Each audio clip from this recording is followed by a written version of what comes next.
वालेकुम प्यारे बच्चों, क्लास 3 की उर्दू इसकी हमने नात जो है और आज स्टार्ट करनी है। पिछला हमारा टॉपिक कंप्लीट हो चुका हुआ। आज हम नात के जो हैं अशार को पढ़ेंगे और उनका तलफ़्फ़ुज़ हम सही करेंगे। तो पहला जो शेर है वही है, ग़ुलामी का शर्फ़ कितना बड़ा है, ग़ुलामी का शर्फ़ कितना बड़ा है, मोहम्मद मुस्तफ़ा आका मेरा है। कि ग़ुलामी का शर्फ़ कि मैं बंदा हूँ, मैं ग़ुलाम हूँ, फिर भी मेरा कितना बड़ा रुतबा है, कितनी इज़्ज़त है मेरी। यहाँ पे शायर अपनी ग़ुलामी को बड़ा ही खूबसूरत बयान कर रहा है कि मैं ग़ुलाम तो हूँ उनका, लेकिन फिर भी ग़ुलामी का शर्फ़ देखें कितना बड़ा है। मैं किस अज़ीम शान का जो अज़ीम जो हस्ती है उसका ग़ुलाम हूँ। इतना मेरा बड़ा शर्फ़ है कि मैं मोहम्मद मुस्तफ़ा जो है वो मेरे आका हैं, मेरे मालिक हैं।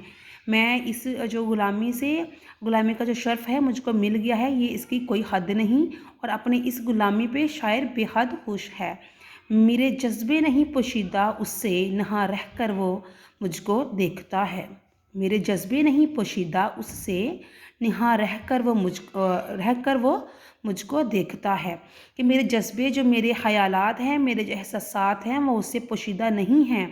यहाँ पे शायर हज़ूर पाक सल्लल्लाहु अलैहि वसल्लम को कह रहा है कि मेरे दिल की कैफ़ियत से वो जो है वो बेखबर नहीं है, नहा रह कर वो मुझको देखता है। कि वो नज़र तो नहीं आता, पोशीदा है, लेकिन फिर भी वो मुझको देखता है।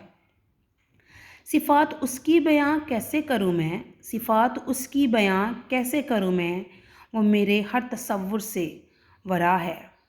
सिफ़ात उसकी बयां कैसे करूं मैं, वो मेरे हर तसव्वुर से वरा है।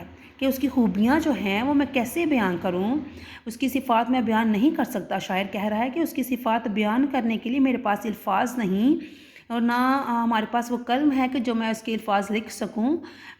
तो इसमें शायर कह रहा है कि वो मेरे हर तसव्वुर से, मैं जितना भी सोच लूँ, जितना भी उसके बारे में सोच लूँ हज़ूर पाक सल्लल्लाहु अलैहि वसल्लम के बारे में, मैं वो नहीं बयान कर सकता, क्योंकि मेरे हर तसव्वुर से ऊपर हैं। मुझे है फ़ख्र उसका उम्मती हूँ, मुझे है फ़ख्र उसका उम्मती हूँ, मगर ये फ़ख्र भी उसकी अता है, मगर ये फ़ख्र भी उसकी अता है। इसमें शायर कह रहा है कि मुझे उनका उम्मती होने पर, कि मैं उनका उम्मती हूँ, उनके मानने वाला हूँ, मुझे इस चीज़ पर बहुत फ़ख्र है, बहुत नाज है। लेकिन फिर कहता है कि ये नाज भी तो उन्होंने दिया है ना, कि नाज अगर वो उनका उम्मती ना होता तो ये नाज भी कहाँ नसीब होता। खुदावन चलूँ उस रास्ते पर, खुदावन चलूँ उस रास्ते पर, हकीकत में जो उसका रास्ता है, हकीकत में जो उसका रास्ता है। यहाँ पर शायर अब दुआ कर रहा है अल्लाह ताला से कि ऐ मेरे मौला, मैं उनके बताए हुए रास्ते पर चलूँ, हकीकत में जो उनका रास्ता है। जैसे वो थे, जैसे उनका तरीका रहन सहन था, मुझे उस तरह का इंसान बना दे कि मैं उनके बताए हुए रास्ते पर चलूँ और उनका पसंदीदा बन सकूँ। ठीक, ये था नात। प्यारे बच्चों, आपने इसी तरह से जो नात है इसको पढ़ना है, इसके तलफ़्फ़ुज़ को सही करना है और जो जो बात शायर ने इसमें कहनी चाहिए उस बात को समझना है। ठीक है। ये नात थी हफ़ीज़ सदीकी की, उसने नात लिखी है। जैसे कि पता है आपको बच्चों कि नात जो होती है, नात हम उस नज़्म को कहते हैं जिसमें हज़ूर पाक सल्लल्लाहु अलैहि वसल्लम की तारीफ़ होती है। तो इसमें जो 4-5 मिसरे थे, इसमें शायर ने हज़ूर पाक सल्लल्लाहु अलैहि वसल्लम की तारीफ़ बयान करने की कोशिश की है और उसमें उसने अपना हाल, अपनी कैफ़ियत बताई है कि क्या जो हज़ूर पाक सल्लल्लाहु अलैहि वसल्लम हैं वो हमारे लिए कितने अहम हैं और हम उनसे कितनी मोहब्बत करते हैं। और हम तो जितनी मोहब्बत करते हैं, लेकिन वो हमसे इससे भी ज़्यादा मोहब्बत करते हैं कि वो नहा रह कर भी मुझको देखता है। इस पर जो शायर ने कहा है, नहा होता है पोशीदा, नज़र ना आने वाला, कि वो नज़र तो नहीं आते। और हम अपनी मोहब्बत को भी वो कहता है शायर कि कितना मेरा जज्बा है कि मैं उनको देखे बगैर उनसे मोहब्बत करता हूँ।